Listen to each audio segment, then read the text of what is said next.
It's cozy season. You need blankets, pillows. You need mugs. You need You know what I want? tea koozie.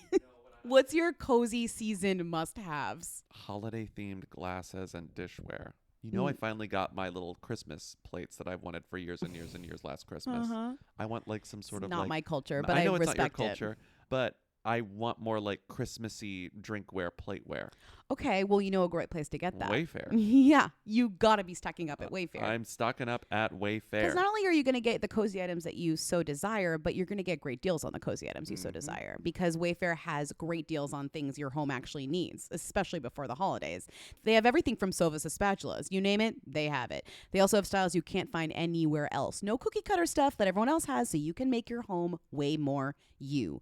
Right now, you can shop Wayfair's insane holiday deals and get up to 70% off during their Black Friday deals. You know what items I'm all ready for thanks to Wayfair? What items? Christmas napkins. It sounds silly, but I want them and I like them. Get them. Christmas, they've got little Christmas trees on them. Get and them. They're napkins. Just okay? just have me over and make cookies. Like, and you'll go, not my culture, when you like wipe your mouth, but that's fine. That's no, totally I'll say fine. these are gorgeous. Thank you. Don't miss out on saving big with Wayfair this holiday. Head to wayfair.com now to shop Wayfair's Black Friday deals. That's WAYFAIR.com. You or Jayla? Yo, they wanna know. Hey, Mia. hey, Mia. hey. I want to be famous. Welcome to Who Weekly, the podcast where you'll learn everything you need to know about the celebrities you don't. I'm Bobby Finger. I'm Lindsay Weber. And Lindsay, I need to read you this headline. You're going to get mad at me. I'm just warning you. You're going to get mad at me for reading you this headline, but I have to read it to you. Okay. It's from Us Weekly. Last night, the subhead, the tag is controversy. Brittany Snow's husband, Tyler Stanaland, claims that selling the OC co-star Kayla Cardona tried to kiss him twice, details. I know you said no more selling Sunset, but this is technically selling the OC. What is selling the OC? Is that different than selling Sunset? Either Jason or Grayson, one of them started a spin-off of the Oppenheim But the show group hasn't in even the aired OC. yet. No, it aired last night. What? One of the real estate agents is Brittany Snow's husband, Tyler What? Stanaland. How did we not know this dropped? I feel like this should be big news for this SS heads. Ooh, that's not a good nickname for selling Sunset. I don't. Jay, take that back. So the show just came out and there's already controversy because Brittany Snow's husband works there and somebody tried to kiss him. Well, he claims that selling the OC co-star Kayla Cardona tried to kiss him not once but twice. He revealed all of this on an August 24th episode of a show called Reality Life with Kate Casey, in which he explained that he tried to brush past Cardona's attempts to get closer to him on the series, and in parentheses, these attempts did not happen while we were filming, Stanaland said on the podcast. Oh, I was going to say, is this like a plot in the show? This is like a completely separate thing that happened. Well, that's the thing about these shows. It's not a plot on the show explicitly, but it's a plot outside the show, which is essentially the same thing as being on the show. It's all the show now. Okay, we need to move on. This is not the show, nor is it an advertisement for the show, nor is it a way that Bobby's going to get around my no selling Sunset rule. You're listening to Who's There, our weekly call-in show where we take your questions, comments, and concerns at 619-WHO-THEM. Let's start with comments. Hi, Lindsay, Bobby, and Timmy. Long time. I am answering your question about how far West Virginia is from the cursed plantation. So Jennifer Garner is actually from my hometown, so I know the exact Sam's Club she was in. And then I guess Ben Affleck's plantation, whatever the fuck it is. Oh, sorry, geez. Bleep that if you need to. Eats in Savannah, Georgia. And so I can very confidently say that is an 8-hour drive because that was the first stop that my parents used to make when we would drive to Florida. So I hope that answers your question. Crunch, crunch. Good night. Wow, what beautiful happenstance. She knew where the Sam's Club was because she used to stop there as a kid. I would be very like, oh, only an 8-hour drive? You could get there in a day. But that's where she's from. So there was no secret attendance. Okay, well, she's just visiting her hometown Sam's Club. No, I didn't suspect that she went. I just somehow suspected she was nearby. But she wasn't, and she didn't. And we asked for clarification, and guess what? We got it. If we ask for something on this podcast, I'm pretty sure we're going to get it.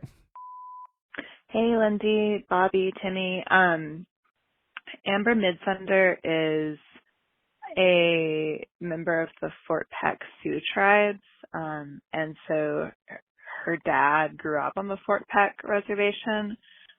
It's in Montana, not New Mexico.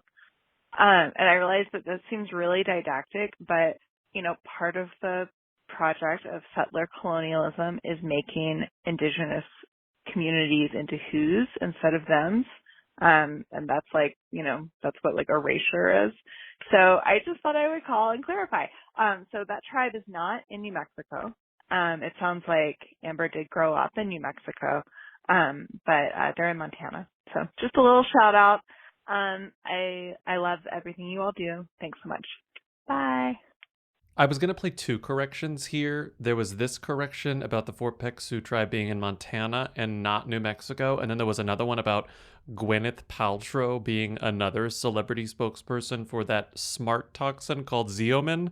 And I was like, I think I prefer this call a little more. And this one feels a little more essential. So let's not who this place in the future. Don't who this place in the future.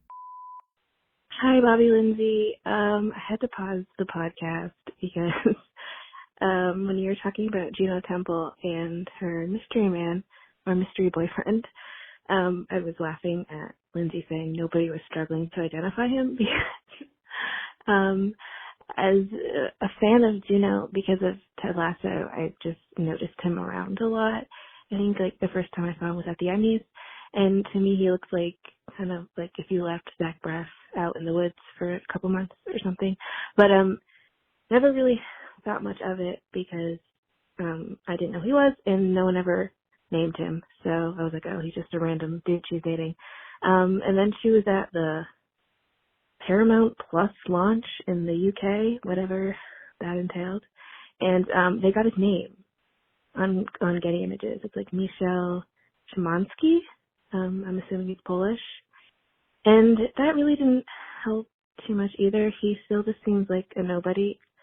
I think I found like an old picture of him and he's like a personal trainer, so maybe that's where we met him. Yeah, so this really is not that interesting at all. I think maybe, he's just her trainer and they started dating. I don't know. He just seems like a random dude. So, yeah. Again, this is not interesting. I'm so sorry. Crunch, crunch. Okay, it's not interesting, but you did do the work. And for that, you are a queen. I love this. He looks like Encino Man. Like, it's incredible. I thought that was just his look in those photos that we happened to see in the Daily Mail, but he attended the Paramount Plus UK launch portrait studio looking literally the exact same. I mean, it's like from the neck up, this guy is not putting in any effort to change the way that he is. Do you know what I mean? He looks like he's been chipped out of some like iconic ice. Like there's no By Pauly Shore, there's no for sure. shift. I love him. Michel Szymanski. Is that his name? They asked him his name. That's what happened. Getty Images said, "What's this man's name?" Because they have to put the name, on the photo. Yeah, and he said, "I'm Michal Szymanski." I know that we have an identity for this guy, but I really cannot get over Juno Temple's like waking life. Like her look is just No, she's her style is incredible. so wonderful. It's wonderful. No, it's she's wonderful. literally like who is she? She's giving party girl. She's giving party girl. She's giving party girl. Sure. She's giving early aughts, late 2000s party girl. Exactly. She's giving my super sweet 16. She's Oh giving my God, yes. like more UK references. She's giving her that as well. I mean, you called her a hun last episode, and I think that that's perfect. I think she's a hun. Nobody's calling Juno Temple a hun, and I feel like we should be calling her a hun. You know what I mean? Like Gemma Collins can't have all the love. Do you think after she got Ted Lasso, she felt more comfortable like being her hun self? You know what I mean? think Before so. that, I mean, she was like trying to assimilate into like United States, like Hollywood culture. She wants to like get lots of different roles, da-da-da. She's like, don't just cast me as this specific thing. But then she got her like dream role of like playing British GF. It's like, now she can just be herself and wear like a satin mini with like a high pony and like a tiny bag, you know? And black tights. Ooh, black tights. She's wonderful. Okay. She's on her way to temple for her bat mitzvah. It's like actually incredible. She is the temple. Okay. Let's move on to questions. She is the temple. Hey, Lindsay and Bobby. I want to know who Rachel Sennott is. Rachel Sennott. She's in the new movie Bodies, which most of us probably know because of the new Charlie XCX song. She also was in Shiva Baby, which was very good. But yeah, anything you can tell me about her, I would love. Thanks. Good form, both. No offense, but I have a sense that this person is calling and they already know everything there is to know about this person. You know when we get a call and you like suspect, you're like, I appreciate you for putting this in front of us, but there's a little bit of acting going on here. Like, you know all there is to know. Or maybe this person doesn't think they know all there is to know, but I'm telling you, you know all there is to know, you know? Yes, I feel the same way. Also, there's not all that much to know about Rachel Sennott. That's what I'm saying. Like, this person knows everything there is really to know. Like, you got it all. You've got it. I will say, having seen Bodies, Bed Bath & Beyond. Better Business Better Business Bureau. Better Business Bureau. I think Better Business Bureau when I see it. I do think of Better Business Bureau. Having seen Better Business Bureau finally, really liked saw it. it. What I thought was kind of cool about it is that, with the exception of the men who don't really matter but are good in it, and they do what they need to do, it's the other characters, the non-Pete Davidson, the non-Lee Pace characters, they're all kind of given equal time to like kind of shine and be people. Like, they're Sure. I would say Rachel's given the best jokes, but maybe she just is better at saying the jokes. I guess it's kind of the rare ensemble where there's not an objective breakout. There were things about like Amandla. I had never really experienced a lot of her stuff because it's YA. Like, I saw The Hate U Give, but I hadn't seen everything. You didn't see the one where she dated the Nazi? That one? The one no, I everybody didn't see the loved one on where the she internet? dated the Nazi. And like, I know all this, all the drama between Amandla and Lena Wilson, but like, even Maria Bakalova, I kind of thought like, oh, this is interesting. Like, here's Maria Bakalova following Borat 2 up with something that's kind of a substantial role. Like, I was I oh, thought that was amazing. She has a lot to do. I kind of thought it would be stunt casting. And then there's Mahala Harold, who is in Industry, which I keep meaning to watch and haven't watched, even though everyone says it's amazing.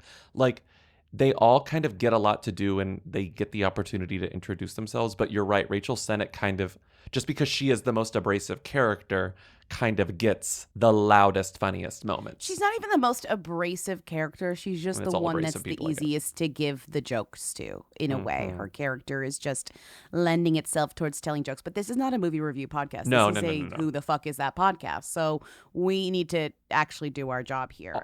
All of these people are who's, right? All of them are who's, except for Pete Davidson and maybe Lee Pace, unfortunately. All the guys are on the cuspy. Yeah. Amandla, we've talked about before. Amandla has been on the rise for many years. Chase We Wonders, we've talked about before because Chase is the star of R.I.P. Generation with the plus sign in the middle. I don't think we ever talked about Chase We Wonders, though, but Chase We Wonders did show up on Timmy's job application because he stands. And I think he pointed at her as an up-and-coming legend, which he was right. I mean, she shines in this. The person I saw this with kept saying, who is that? And I was like, I don't know. And it's Chase Sweet Wonders, if you're wondering, is Anna Swee's niece, which is hilarious because I think Chase Sweet Wonders is one of the coolest names of a celebrity to happen in a long time. Having Swee there as the middle name, you're sort of like, could she be related to Anna Swee? It's like, because it's the middle name, like, who knows? And she is. And she's been like buzzy for a while now. There was an entire profile about her in like a W magazine. Chase Sweet Wonders, Anna Swee's niece, is a Harvard-educated comedy buff and aspiring actress because she went to Harvard and wrote for the Lampoon, which is like, it's interesting because usually somebody who goes to Harvard and writes for Lampoon is like an SNL come up, like something, there's a different direction, but it seems like she's doing something a little different. It's an insufferable white guy, but this is not the case. But also she, as you pointed out, she graduated, what was it, magna cum laude? Magna cum laude from Harvard, which is not even like like going to Harvard, there's lots of ways in Harvard that I wouldn't assume that the person who went to Harvard is a genius at this point. It's just too easy to get into Harvard if you're wealthy. But graduating magna cum laude once you're there is really wild. I'm very intimidated by her. Is it Magna the I'm like, highest? oh my What's God. higher, Summa or Magna? Oh no, Summa's highest. Okay, I no longer stand Chase. Sorry. Sorry to Chase. Not You smart should've done- enough. You should have done better, Chase. Slacking off at Harvard. Oh my God. I was looking at her IMDb, and the only other thing on there that I'd seen, because I did not watch Generation, it looks like I'll never get the chance because they literally took it off HBO Max. It wasn't good. I watched one episode. Not good. She was in On the Rocks, that terrible, terrible, terrible Sofia Coppola movie that came out on Apple TV Plus during the pandemic. Movie's terrible, but she's in that as extra. So she really has not done anything. Interesting. So even the only thing I'd seen, she was an extra in. She was also in that movie that starred Patrick Schwarzenegger, Daniel Isn't Real. I don't know if this was like kind of a smaller movie that came out a few years ago. I remember it being promoted because I was like, oh no, Patrick Schwarzenegger is acting. But it was a relatively thing. And her next thing that she's in is a Neil LaBute movie with Diane Kruger Oh, Diane. and Hank Azaria. And then Mahala Harold, as I said, is the star of Industry. She's going to be in the movie that we talk about all the time that keeps switching their cast around. She's in Leave the World Behind. Oh, my favorite movie that hasn't come out yet. 100%. She's must be one of the kids because there aren't many characters in that book. The other who's of this movie that excite me are the writers, one of which is the girlie who wrote Cat Purse, and the other which is the playwright girlie who wrote one of my favorite plays of a few years ago, The Wolves. But that's Your favorite playwright. What's a her deeper name? dive. She's in my top 3. Her name is Sarah. Oh. Her name is Sarah. Sarah DeLapp. It just felt unfair to just talk about Rachel Sennott as the main reason I wanted to go through all these other people. But yes, they are Who's. I think they are all on the rise. This is the perfect type of movie for Who's on the rise to be cast in. And also, I think it's good. Like, the movie is actually good and being well reviewed by most people. So, cool, great. Rachel Sennott is an interesting character because Rachel Sennott started as a comedian kind of just before front-facing video comedy reached its, apex during the pandemic. Like, she was doing it before we all had to be doing it because we were stuck inside, but not long before. But she kind of predated a lot of what you see now. Point is, she has parlayed that sort of like internet comedy, stand-up comedy scene into an actual movie TV career. I think that's happening. There's a generation of NYU kids who all went to Tisch together who were all like very funny that are now like coming into stuff. There is kind of this generation that now we're getting to be old enough to be in stuff and good stuff. And like, it just feels very much like she's part of that crowd, you know, where like true heads who are on the internet have known her for a long time. She's like old news, but she's new to any normal person, you know? Right. And you mentioned Iowa Debris, but 253 weeks ago, Rachel posted a photo of her and Iowa Debris. They've been like comedy partners for many years, but it's a photo of them together and it says, blinded by our futures also sweating. And Io, of course, is on the bear, having a huge come up right now. One more Rachel Sennott thing. She's going to be in this other thing that feels very bodies because of the cast, but slightly themier. She's in the new Weekend show that's on HBO that finally released a trailer. The Idol. It's like Lily Rose Depp, who's been like on the come up for years, but as kind of a model. And then Jenny Kim from Blackpink, The Weeknd, but he's able in this. Half of these are like stunt casting to me until I see the movie. Like, I'm not going to believe that Troye Sivan is like, you know, acting. I know he's been in a movie, but like, I'm not going to believe that. I'm not going to believe Jenny's doing anything. I'm not going to believe Debbie Ryan's really. I know she's also an actress, but like, I just feel like I need to. This show is like very much like TK on the actual who's in this show and what are they doing, you know? The most important thing to know about Rachel is that one of her most famous internet videos is one you've probably seen before. God, I hate even saying one of her most famous internet videos, but it's a parody of People in LA set to 212 by Azalea Banks. They sort of even reference it in Bodies, which is funny, but I'll play a clip here. Come on, it's LA. What? It's LA. I'm addicted to drugs. We all are. If you don't have an eating disorder, get one, bitch. Hi, Lindsay, Bobby, Timmy. I'm sure you're getting a lot of calls about this, but would love for you to talk about my favorite Nepo baby, my freaking crush forever, Lourdes Leon, aka Lola, I guess aka now Lollahole. Madonna, them, Lourdes Leon, who, Lollahole, not? Let me know what you guys thought about the song, the video. She looks absolutely insane, like in a good way. She looks gorgeous. But what do we think Madonna thinks about this?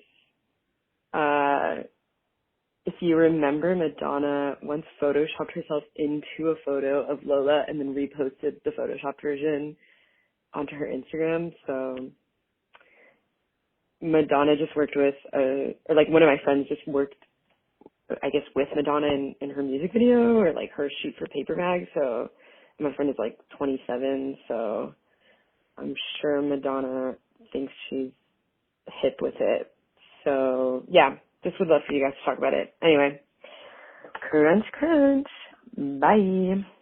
If Madonna's like the most iconic kind of mononymous name in pop music history, I would say Lollahole is like the least, you know? The Billboard host on this story, listen to the way that he introduces Lollahole on this official Billboard video. I laughed out loud when I heard this the first time. Do we have a new princess of pop on our hands? Okay, I wouldn't go that far, but the queen of pop's daughter did just drop her first single. It's very surprising. It's very weird. It's not accessible. It's very like drum and bassy, grimesy. It's unexpected, I guess, for Lourdes. But she's like a nightclub, like cool kid, party girly thing. So she's clearly just doing music to fit the lifestyle. Like I'm reading this write-up of the story and it says, Lourdes said that unlike her always hustling multimedia megastar mom, she doesn't have a specific career goal. It's like, yeah, no kidding, bitch. Like, of course she doesn't have a career goal, you know? Like she's modeling, she's kind of vaguely acting, she dances, like she's singing, she's doing music, which kind of means nothing. I mean, RuPaul's released like 25,000 dance albums, you know, like that doesn't necessarily mean you're like an incredible singer. It's the vibe. So I think she, as somebody who hangs out in nightclubs, it was like she met some producers and putting out music, you know? Yeah, a producer named Earth Eater. Sick. Love to see it. It's very drum and bassy. It sounds old. Yeah. Her look is very like grimesy. There's something very Brooke Candy about her too. Like it's kind of refreshingly sloppy, which I kind of like. Like it's both buttoned up and it's quite sloppy. And so I do appreciate the aesthetic. It's not like sloppy. It's like messy. It's like grimy, purposefully like low budge and like kind of like a scene and like underground in a way. As underground as Madonna's daughter can be. It's funny that in the same way that you are, as Madonna's daughter, people are always going to care what you're doing, and even if it's weird, it's like it's also no one cares what she does, and she can do whatever she wants. Like I don't understand how those kind of magically exist at the same time, because there's no expectation for her to like do anything other than kind of this stuff. But somehow when she does this stuff, it gets like that initial like pulse of press as Madonna's daughter. Yeah. I don't know how to explain it. It's like people care about her and don't care about at the same time. There's like pressure and then no pressure.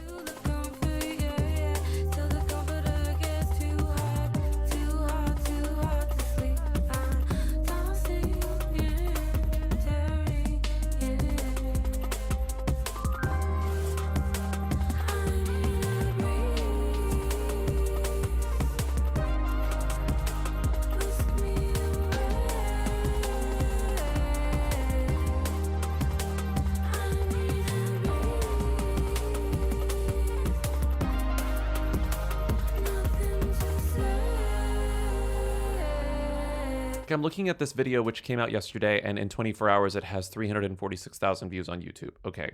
What I'm thinking about that number, which is a pretty big number for, I guess, a debut single by someone, people click because they were like, oh, Lourdes made music? Like, I don't know that number really means anything beyond. It's intriguing that she released music, but I don't know that I'm necessarily into it or if I'm ever going to watch or listen to this again. the people who would really be into it or like engage with it don't actually maybe necessarily know that it's Madonna's daughter, if that makes sense. Like they would hear it in the club, or they would hear it like in passing or whatever, and or something, be exposed to it in a different way and not even like clock necessarily, oh, is that Lourdes Leon? It is just weird to me if she's Lollahole. Just be Lourdes. Like that's also like a beautiful Lourdes is a great name. Anonymous name. And like Lourdes being the daughter of Madonna, I've never thought about it. It's like kind of cool. There's no other Lourdes, so it would be a good idea. Did you watch the whole video? Saying. No, I didn't. She's like at the beach. I think she's like at the Rockaways. She's like in a convertible, like hanging out of like on the Kosciuszko Bridge. I'm just like, not the Kosciuszko Bridge, and it's just like this is a funny video. There's a lot of drone work in this video. Lourdes is a who though, right? Lourdes is a who for sure. Oh my God, she's on the Kosciuszko Bridge. Oh my God. Like, that's what I'm saying. She's on the Kosciuszko Bridge. When did they film this? They better have not filmed this during rush hour. I'd be so pissed if I saw Lourdes. I'm like sitting in traffic waiting for Lourdes to drive by in a convertible on the Kosciuszko. Lindsay, I can't imagine the last time I saw a car on the Kosciuszko Bridge moving. So she must have been doing this at 3 a.m. I know, they must have filmed this so late. I know, it's so true. You're right. There's so much going on here. She comes out of a shell at the beach. And then she's like on the beach in a net. I mean, this is like pure aesthetic for her, which I love. It's good. It's Brooke Candy. You're right. It's Brooke Candy. It's model. I'm a DJ and I model. You know, it's like I'm a model DJ type vibes. That's what I was gonna say. It's like I kind of see Lourdes pivoting to club performer / appearance person. Well, there's something perfectly out of time about this in that it almost like is like what her mom did. You know, like it's very much like her mom at the club in the early 80s, in the mid 80s, like with Debbie Mazar, dancing and like releasing club tracks or whatever. It just feels it feels right. It feels right. Do you think that who's whoier, Lourdes Leon or Frances Bean Cobain? Oh, Frances Bean Cobain, no doubt. I mean, Frances Bean Cobain's a little bit more, also there's a little bit more drama surrounding her, so she's a little bit hooier, I think, too.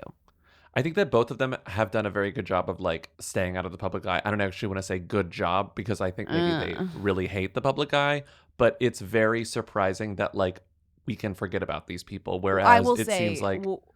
what they do have in common is when they get put in the public eye, it's because they're kind of they're dragged in by their moms. Like I would say they both do a good job doing their thing. But Lourdes has way more of a public career in arts than Frances Bean Cobain. It's hard to compare. Okay, next call. Hi, Who Weekly, medium time.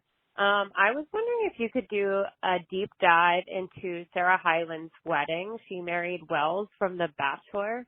I was talking to a friend about it, and she was like, it's so weird to see all these Bachelor people at a celebrity wedding. Like, these D-listers are, like, mixing with real celebrities. And I'm like, Sarah Hyland is definitely a who.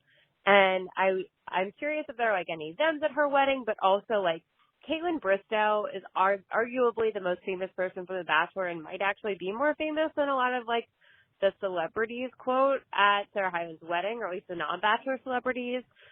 Debbie Ryan was there. Vanessa Hudgens was there. Love for you to analyze this monumentous occasion. Me and Grace, crunch. Bye.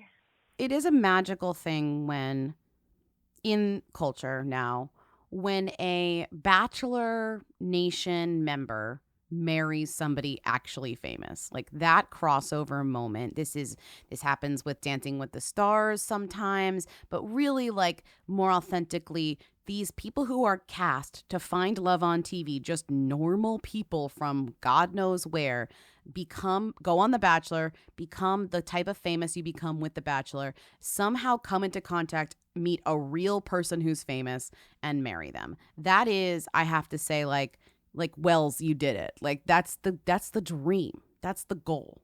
Has it ever happened before to this extent? Like this kind of trying to think. A Bachelor person who married a real famous, a person who is legitimately famous for a completely different reason. I don't know that it's ever been this big. Well, for some reason, I can only think of Kelly from Real World New Orleans and Scott Wolf as being kind of adjacent to this. Because, like, it's always somebody who was cast through a casting process to be on a reality show, then via, like, becoming vaguely famous and meets somebody who's actually famous and marries them. Like, that's why I thought of her. But, yeah, I don't know. I'm trying to think of, I'm not as versed in Bachelor. I can think of, like, Robert Herjavec married Kim, that Dancing with the Stars pro.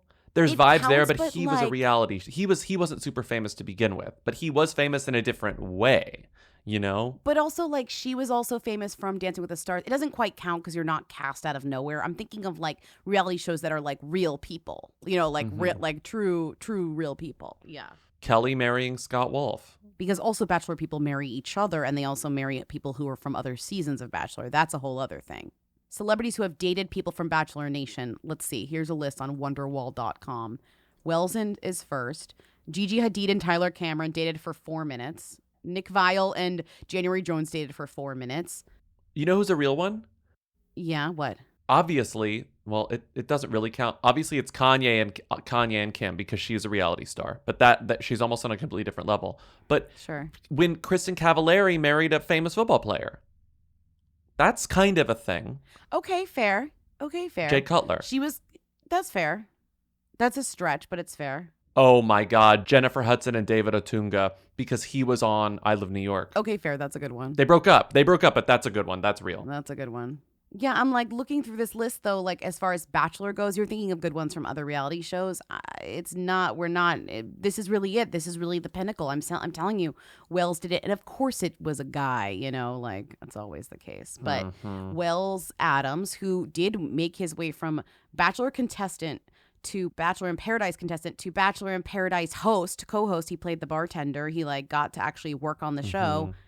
To marrying an actual celebrity. And then what's funny is Sarah Hyland, after her many years scripted role, is now hosting a reality show. So maybe in a way he's dragging her down. Sorry. I think she's good on Love Island US, but still. She seems to like it. Well, she seems like a girly who watched The Bachelor, which is what's even more fun about this. There's a charming, like, he didn't just appear out of the blue and she was like, oh, a random guy. It's like, no, she definitely probably knew who he was when they met, you know?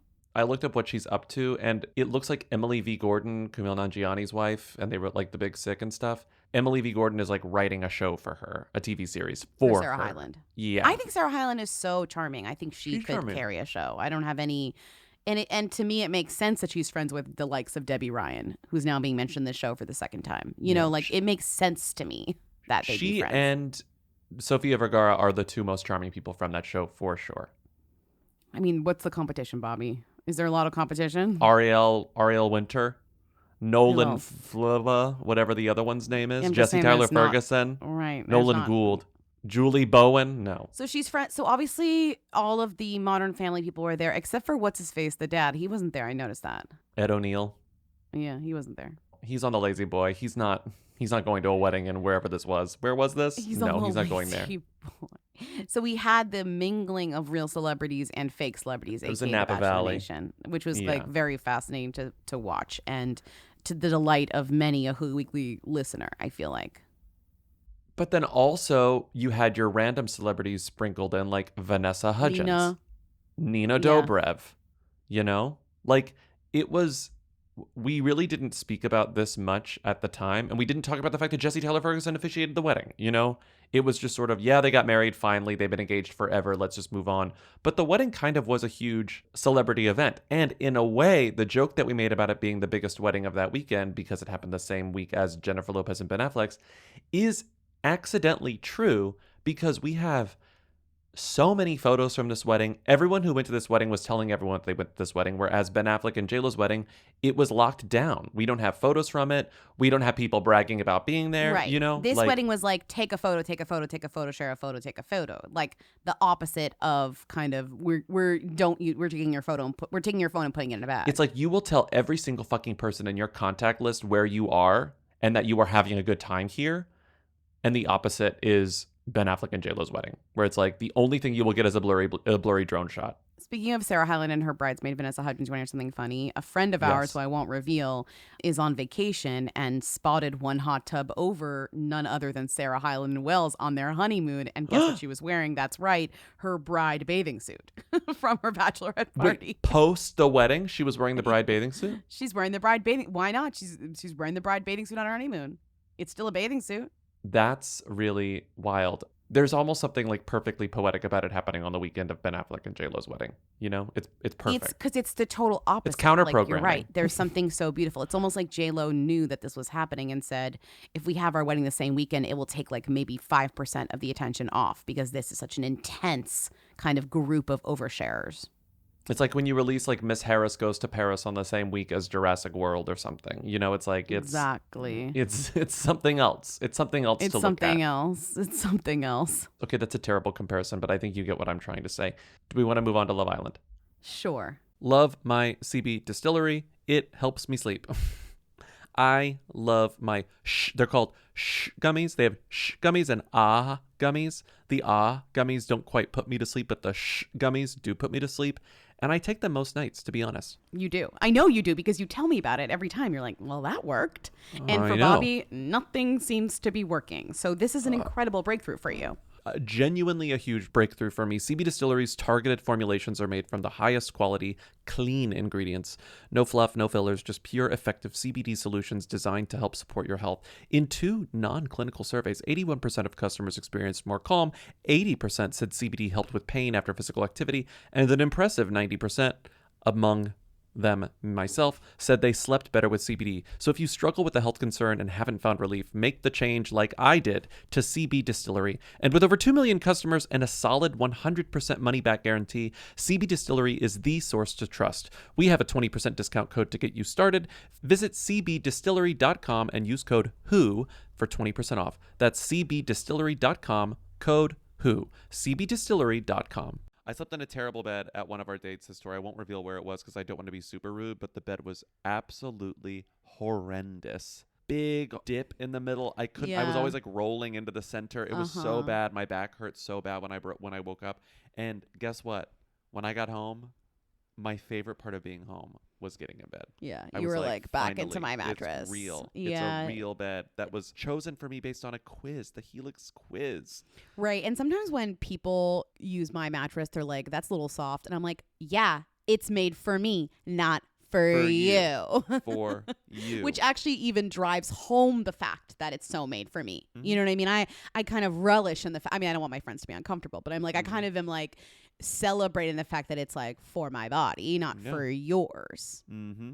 I just sleep so much better on my own mattress than literally any other mattress. And that's because Helix mattresses rock. I wake up, my back doesn't hurt. I wake up, I don't have night sweats. I wake up and I'm thrilled. I wake up and I say, I love you, Helix. That's so incredible. If you want to experience the joy that I experience every time I get in bed, the and satisfaction, every time I get out of bed, you should go to helixsleep.com/who because you will get 25% off site-wide plus 2 free dream pillows with any mattress purchase. Plus, get a free bedding bundle, which includes 2 dream pillows, a sheet set, and a mattress protector with any Luxe or Elite mattress order at helixsleep.com/who. That's helixsleep.com/who. Hey, Lindsay, Bobby, medium time, long time. So, Love Island drama. The current host of Love Island UK is stepping down due to the demands of the job or something weird. And all of the fans are saying, spoiler alert, the last season's winner, Ekin Sue, has an amazing chance at being the next host. Keep in mind, she has no hosting background. She is a former actress and model, so she does have chops. And just now on her Instagram story, she said that she's flying somewhere and can't tell us where or why, but it's really exciting. I kind of thought this story was bullshit, but now I think it might be true. So let me know your thoughts. Okay. We're out, Diamond. Bye. Crunch, crunch. A lot of theories about this. The host of Love Island UK, Laura Whitmore, I guess the main joke about this is like the hosts of Love Island like don't really do anything. I mean, this is very related to the girl that we just were speaking of, who hosts the Love Island US. It's like you're not really doing a ton of stuff. You're kind of like you show up, you're like do this, then you leave, da da da. So it's like how much work could it be? There's also the interesting connection about the fact that the Love Island UK host is married to the I would say, the main star of Love Island who isn't the contestants, the voice that is the narrator who makes all the jokes. I forget his name already. What's his name? It's down here somewhere. Ian Sterling. Ian. So they're married. So it is interesting. So it was like kind of a fun thematic thing that she hosted and he was the voice, and they were married in real life. Like, oh, Love Island, we love it. And now she's like, oh, it's annoying because like the winter season's happening in South Africa and I don't want to fly back and forth from South Africa to, I guess, the UK because she's starring in a play, 222. In the West End. It's 222, a ghost story. I don't know if it is a ghost story. It says 222, a ghost story. So my question to you is, I don't watch Love Island, but you say that you're sus about it. That's what you wrote on this thing. But like, if it's such a low impact job, if it doesn't require a lot of work, why would you give it up? I understand maybe it's not a lot of work, but you still have to be in South Africa, and that maybe is a pain in the ass to fly back and forth because you do have to. It's a really long show. It's like 55 episodes or something crazy. You know, Love Island like spans, and they do like double seasons now, so it's not just your summer; it's your summer and your winter. So practically, it makes sense that she wouldn't want to do this, but like, I don't know. I feel like I would have to be really like talked out. You know, this would be something that would be really silly to give up. Yeah, but I guess if she's on, this is just so, it's almost a cliche where it's like, no, I'm not just the host of Love Island. I'm a serious actor. Look, I'm in the West End. I'm like leading a play. I'm doing, this is First Wives Club. You know, like this is straight out of like every sitcom and movie that you've ever seen about an actor, where it's like you do the play to be taken seriously. Well, the alt suspicion is that her and her husband are on the rocks, but like I'm not, you know, just, but that's, you know, putting that out there, but I don't know. What I had forgotten is that she, and we talked about this when it happened, it's so depressing, she took over for the original host, Caroline Flack, after Caroline Flack like died by suicide. So like the reason she's there is tragic. So maybe she never really wanted to be there full time, you know? Is that a possibility? I don't know. I mean, that's also kind of a stretch because we don't really know anything at all. These are all just options, and it just feels like a crazy thing to quit. I guess I just meant that, like, it doesn't seem like the sort of thing that she didn't work her way up. She sort of got this job by accident. And so maybe there's not that emotional connection to the job that there would have been otherwise. So I guess it makes a little more sense. But I love this photo of her play, 222. It's just the most serious thing you can imagine, which is the polar opposite of Love Island. Somebody else pretty big was in this too recently. I mean, she's taking over for like, the cast was pretty impressive. It originally had Lily Allen. Yeah, I remember that. Stephanie Beatrice played the role in London. There's a few different. God. Tom Felton was in it. Yeah, I'm just saying, like, it's, you know. Okay, so she's trying to be a serious actor. I guess that makes sense. Mm-hmm. Hi, Lindsay Bobby. I am watching League of Their Own on HBO, and I'm wondering who Chanté Adams is. She's great, but I think she's the only one of the ensemble, larger ensemble, that I don't think I recognize. Okay, Lindsay, embezzler, crunch, crunch, bye. Chanté Adams, League of Their Own. Chanté Adams, new person. Is Abby Jacobson a them? I would call them like the main leads of this show, but it is an ensemble. Abby Jacobson is still a who, right? It's hard because it's like, is Alana Glazer of them? I guess Alana and Abby like as characters, but that's also their real names and also kind of them. Are they thems? But I guess characters really are not who them in my mind, or at least that's kind of a difficult thing. Abby, Broad City seemed like a them-y show. Maybe Broad City was a them, but I don't know that either of them are ever actually thems individually. And I would say Alana's themier than Abby, if only because she's done a bit more, because it took Abby a really long time to get this project. And also like Alana's a bigger, louder personality with more like catchphrases, you know, that's just like the way that the character is almost. Yeah, that's true.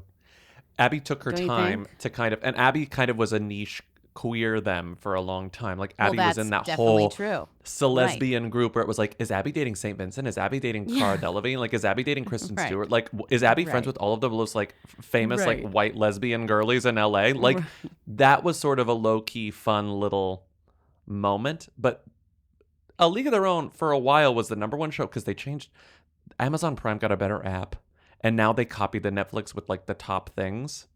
And it was like, what's the Chris Pratt show, The Contractor? That's not The Alienator. The one where he's like the CIA or the informer, he's a cop. the informist, oh my God, the the Terminal List. Constance Wu was in it too. Okay. That was number one for a long time. Now A League of Their Own is number one. Okay, that's fun. League of Their Own seems very themmy. It's at least themmy IP. It's at least themmy. At the very least. Amazon's putting a lot of money in promoting it. It feels themmy to them. It feels themmy in terms of if you turn on Amazon Prime, you're going to see it at the top. You know, like that's what it is, right? Yeah, so it does seem themmy.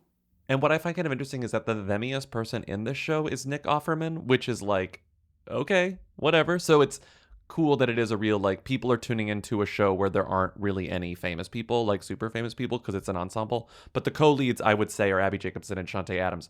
And Chanté's definitely a bigger who, but Chanté's brand new. This is sort of like the satisfying next step in the rise to fame arc. We were talking about Maria Bakalova earlier, but like Chanté Adams got a lot of attention and like a couple of awards for being in Roxanne, a Netflix movie. Which, it's a good comparison because that's a very specific thing that she did, because she was like, it was a biopic about Roxanne Chanté. So like, I do think when you're brand new and you do a biopic, you can get pigeonholed as like, because you're doing an impression very much so. So it's like hard to be like, oh, I'm also just like an actor and I do other things as well. Like for Maria, different, but still very much playing almost herself, not herself, but a role that really required the audiences to kind of almost think she was just like a jackass, like bad trip, just like a random person. Does that make sense? Like yeah, and then very realism comedy. It felt very much like, oh, she's out of nowhere and she's kind of playing herself, and then, oh, she was so good because it was so authentic almost. Like, oh, she's not even acting. But she was acting. But she was acting. And I think that that's why she's good in Bodies, because she's like playing kind of like an outsider. You're sort of like, what is your deal? And I was like, will she have the accent? And then she did, and it made sense and it was fine. And like, that's what I was always so curious about her, because I was like, I'm not sure this girl's going to be able to like get rid of the accent and like just move on, you know? But Chanté, different story. Yeah, Chanté, different story. So after she literally moves to, God, this is one of those things where it's like, it's sort of like Rachel Sennott, where it's like, what's the history? There's not much to it. We can go through it quickly. So she's from Michigan. She goes to Carnegie Mellon. She's like, I want to move to New York. I want to be an actor. She goes to New York. She instantly gets in Roxanne. She gets her first role, which is like high profile. Mahershala Ali's in this movie. The movie's actually very good. It was a Netflix movie when Netflix movies kind of had a little more prestige to them, a little more weight. So it's a good movie. It got a lot of attention. I'm sorry, but does it not make you think of the Seinfeld thing? Like, I just can't see this movie title and not think of the Seinfeld joke. Rochelle. Yeah. Yeah, very different. I'm sorry. This is very different. So after this, she gets cast in A League of Their Own, which has been like in development for so long. And then obviously there's years between Since A League of Their Own getting... 2017. Did you know that? Yes. Crazy. It's crazy. So it's actually shocking to me. Like when we first got screeners of A League of Their Own sent to our email, I was like, oh, wait, this is a real thing? Like, I completely kind of... Because it's one of those things where you probably read about it in 2018, 2019, 2020. It's like A League of Their Own gets greenlit. A League of Their Own reboot gets casted, And you're like, okay, let me know when it's out. You know, it's very much like, I don't really need to know any of this information. And also this is the type of show that feels like, oh, this got greenlit, but then like it didn't actually get made. It didn't actually get made. It didn't. They just didn't end up making it. You know what I mean? Like it's kind of crazy that it got made. So it actually gets made, but before that, she's sort of like in limbo. She's fresh off of this movie that like gets a lot of attention. Then a pandemic happens, and it's like, can you keep this momentum? We've heard the story a million times. She maintains the momentum by A, working on A League of Their Own, but B, getting her job on Broadway. She was in a play, The Skeleton Crew, which also had, who was in that? Felicia Rashad was also in it, like high-profile Broadway play, so that's cool. Then she was in the funniest movie, A Journal for Jordan, which essentially, to use blank check terminology, is a movie that doesn't exist. This is a movie that's directed by Denzel Washington, starring Michael B. Jordan. She's the co-star. She's the romantic interest for Michael B. Jordan. No one sees this movie. It makes like no money. It comes out on Christmas Day.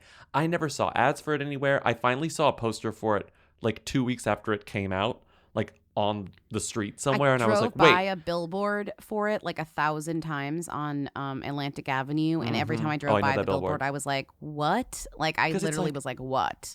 Because it's like Denzel Washington directed a movie that's coming out on Christmas Day that stars Michael B. Jordan, and like, I'm not hearing about it. The only time I heard a lot about it was in the lead up to that movie coming out.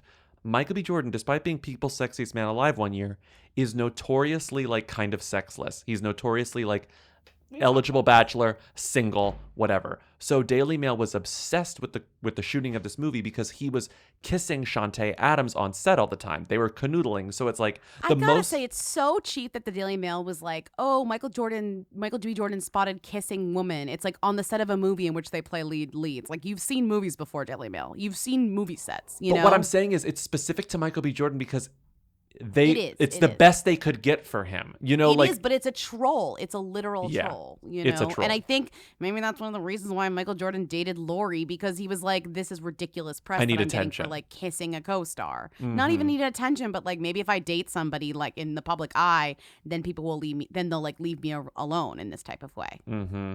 And yeah, and now she's in this show that's a big hit. So good for her. She got the thing that she's been working at for 4.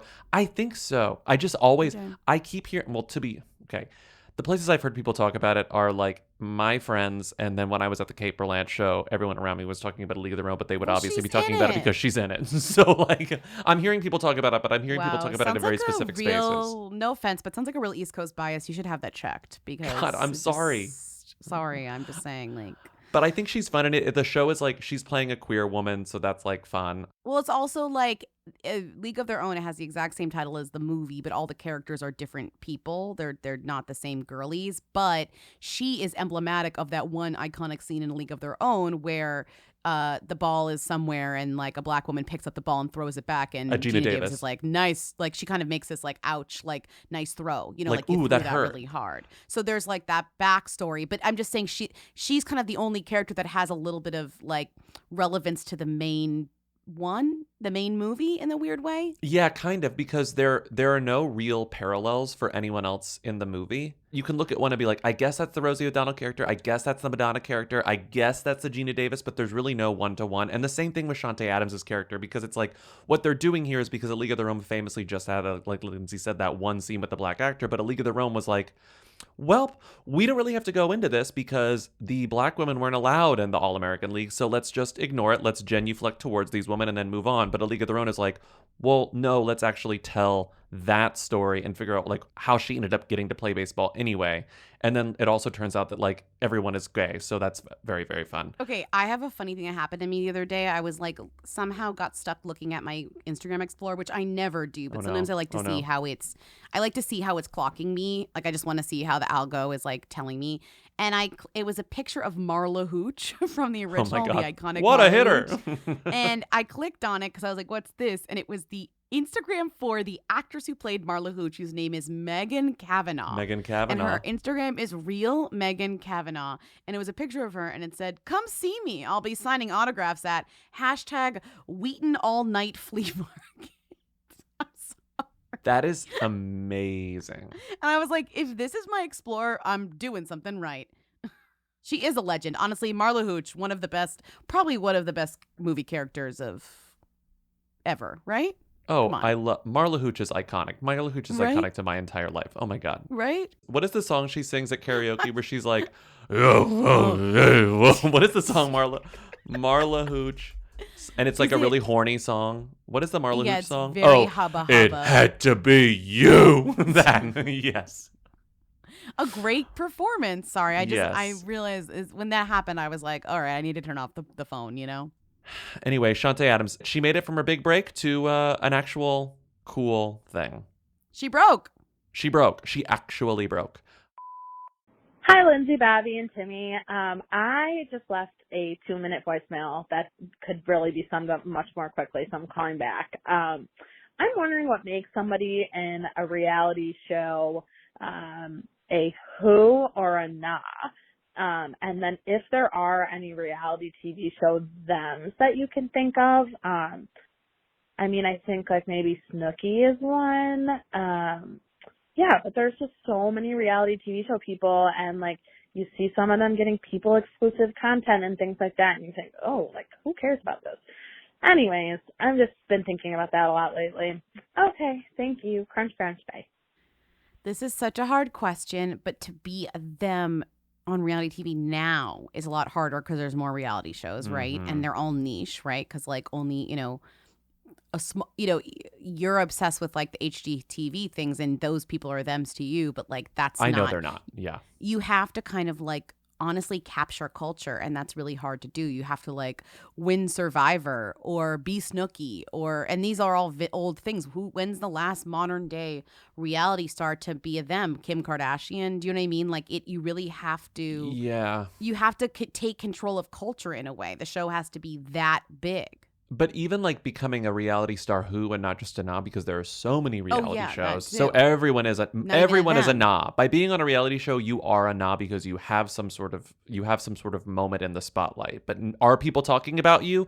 You have to be spoken about. You have to be written You about. kind of have to graduate into something where people care about your life. Like when you leave The Bachelor, you're doing Spawn. People are checking you're an Instagram influencer. You're doing other projects. You're on Yeah. other TV shows. You're doing hosting. You're this, you're that. Like you have to kind of do the next thing. You can't just Yeah. be like an alum of Alone. Like our friend Wanda, who we still follow on the Instagram. I don't even know why we I still follow her. love Wanda from Alone. I Oh, there's know. like why so do we many seasons of follow Alone her? I have to catch up on. She's always like, I'm making a bear pelt. I'm like, Wanda, okay. Scroll.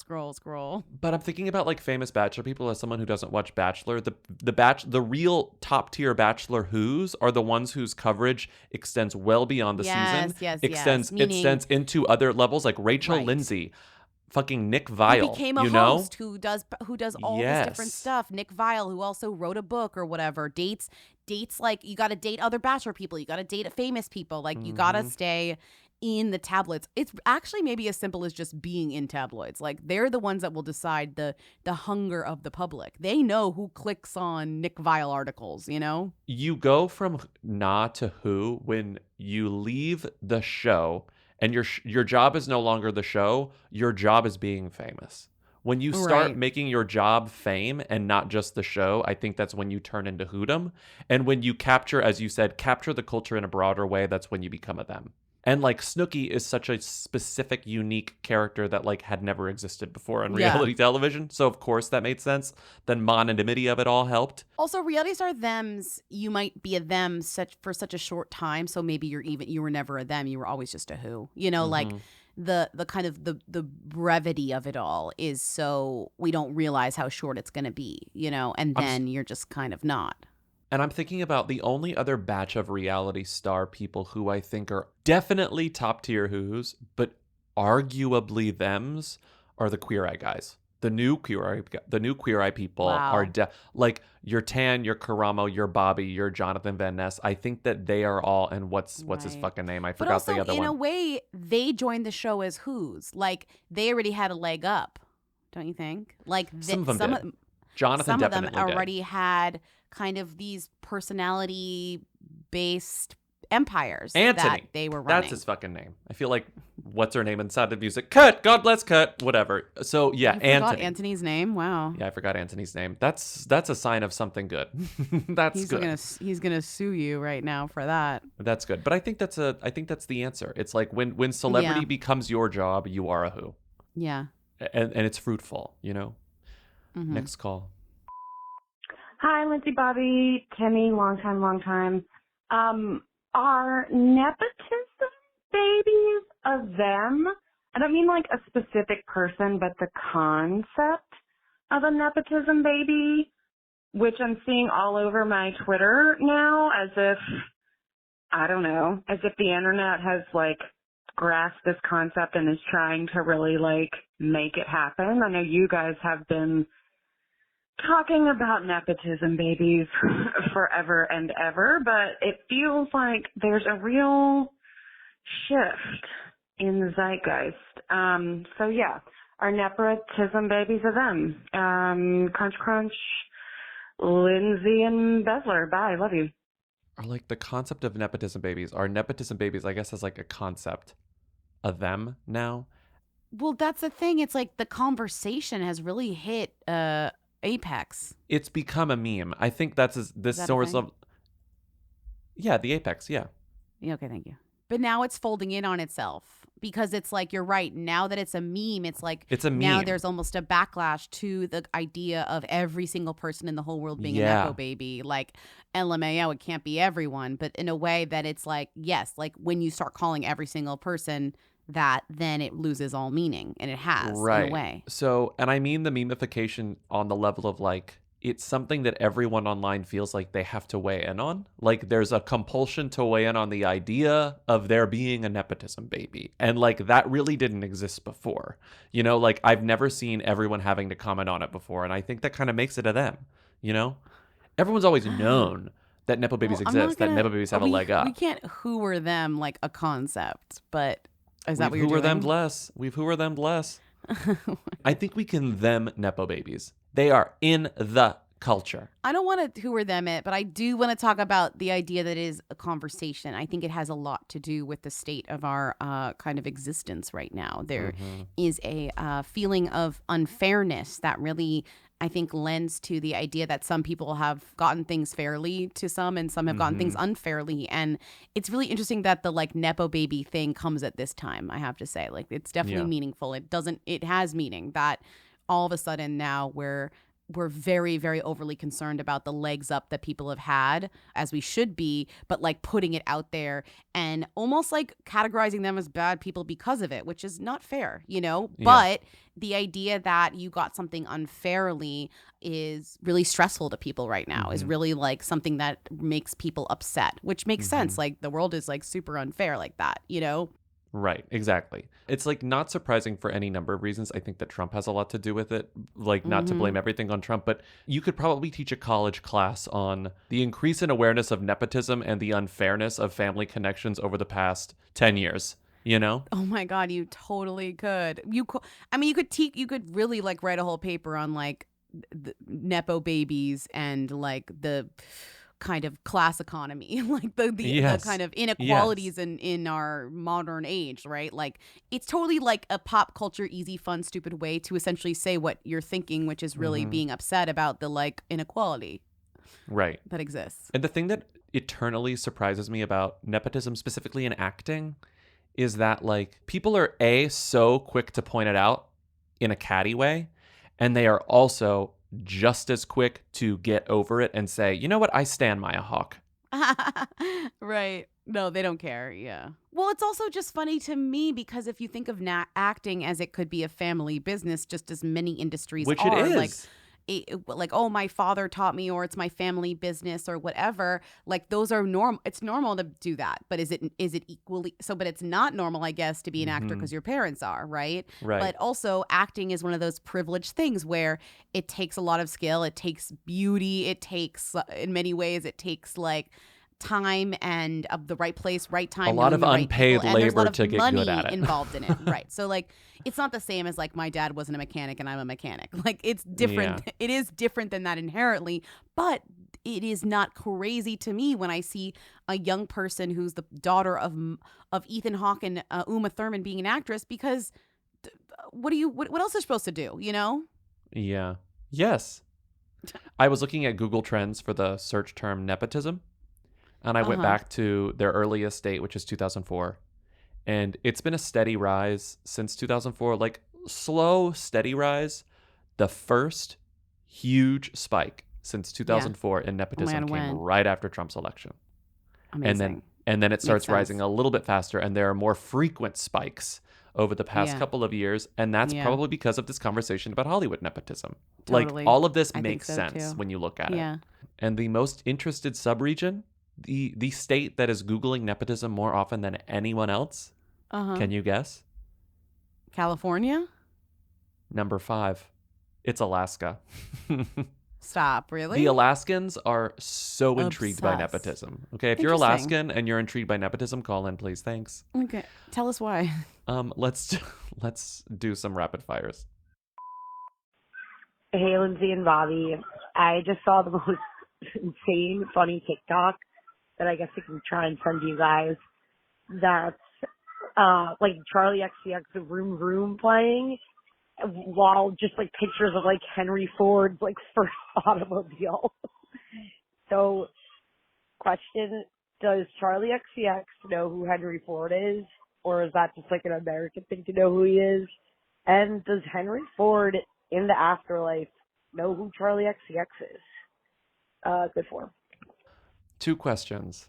Does Charlie XCX know who Henry Ford is, the inventor of like the Ford vehicles, the modern vehicle? the iconic anti-Semite inventor of the assembly line and the creator of Ford automobiles. I think that Charlie knows who Henry Ford is. Yes. But does Henry Ford's spirit, ghost, know who Charlie XCX is?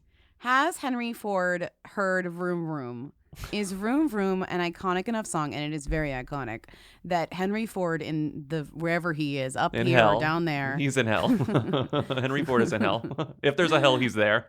Does he know about Vroom Vroom? I would say Vroom Vroom is a perfect song, so Henry Ford has not heard it because if he was in hell, which is where he is if it exists, they're not playing Vroom Vroom. They don't get to hear Vroom Vroom. They don't get to hear good songs. Are you kidding? He's probably hearing Wheels on the Bus for the 40 millionth time, as is his punishment.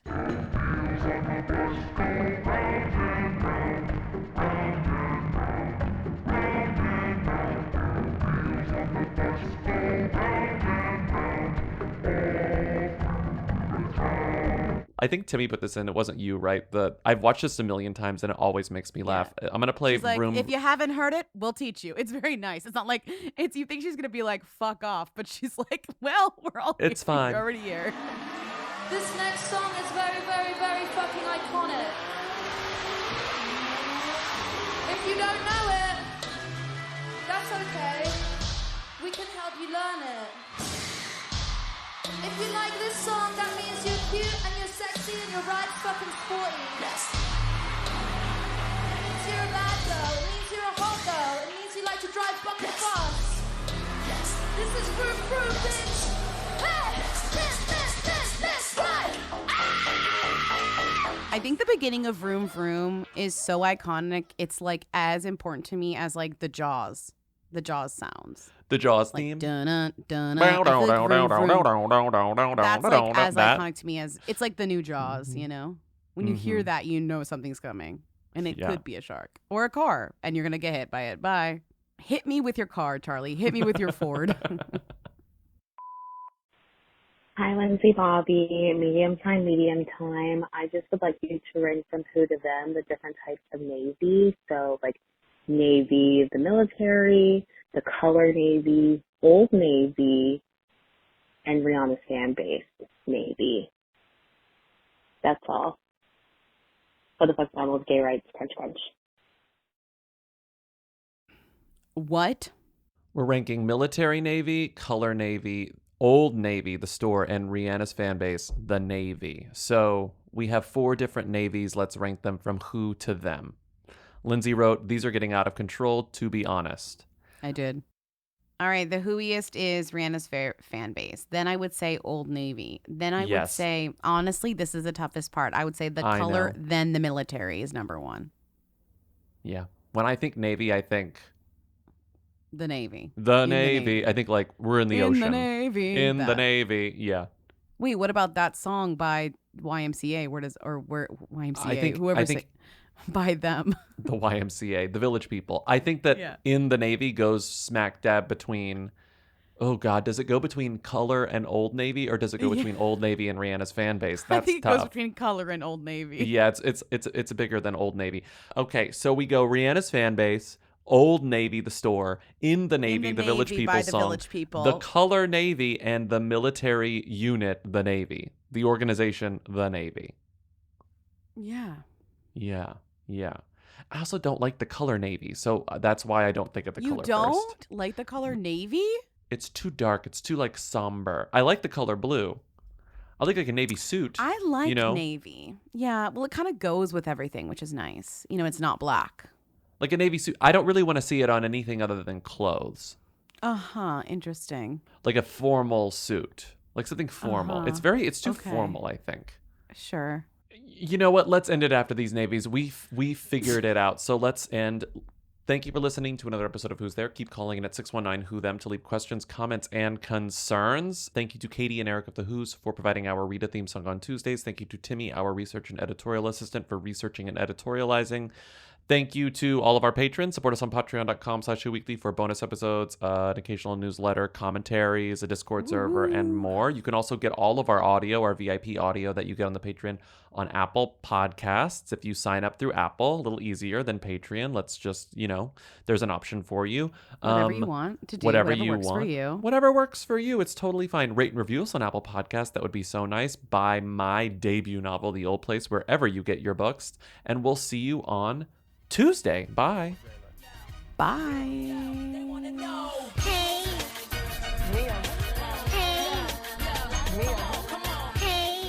Brittany Snow's husband, Tyler Stanaland, claims that selling the OC co-star Kayla Cardona tried to kiss him twice, details.